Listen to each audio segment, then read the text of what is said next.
Jimmy Failla with me this morning. About it. Will the Democrats ever truly abandon their woke agenda? No, I think they should lean in further. They should just nominate Snow White and the Seven Genders. They should take that girl and just make her the face of the party, because she is, for all intents and purposes. Everything they do is so idiotic. Like when you think about the dwarf thing you were alluding to, they're saying we're not going to cast dwarfs in this movie out of support for their community. Nothing signals the support for people like refusing to hire them. You know, there's not a lot of dwarf work out there. Okay, there's Snow White and Gutfeld show. That's pretty much it. Well, okay, cool. so the idea that they're actually going to show their support by abandoning those people is everything that's wrong with the Democratic Party. And this is their bigger issue. You know this. In politics, specifically, you're trying to cater to the preferences of the customer. The customer's always right. If you take it to my world as a New York City cab driver, when people get into my cab and tell me where to go, I go there. If the Democrats were driving the cab and you said, take me to 89th and 5th, they'd be like, you should try 33rd and 8th. They'd be like, wait, what? Why? Okay, and that's their problem. They're not listening to anybody but themselves. I've got another one for you. Let's go. Elon Musk revealed DOGE's new target, that is, members of Congress who are, quote, strangely wealthy. Watch.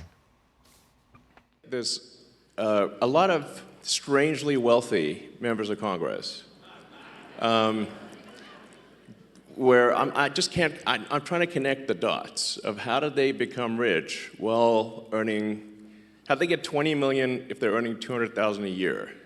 It sounds, nobody can explain that. So something's, yeah, we're going to try to figure it out and certainly stop it from happening. He's not issuing any names yet, but that sure sounded like a dig at Nancy Pelosi. Oh, for sure. And he probably has to be pretty confident in his ability to live on Mars at this point, if you're going to keep alienating special interest, corrupt politicians like he is. But I love him for it.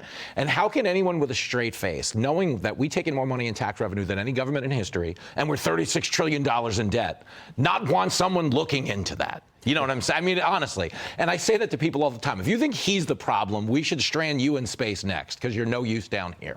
Strand you in space next? Send them up to the space station. That's All the kinda cool. anti-Dogers, send them up. No, they have fun. They get an interview with Bill Hemmer when they come back. What's better than that? They'll do fine.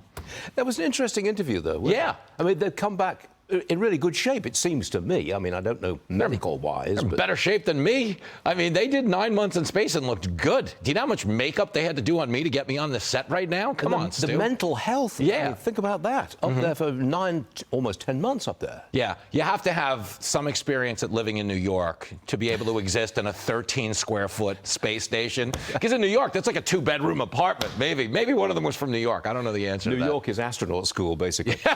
Who knew? Jimmy, you're all right.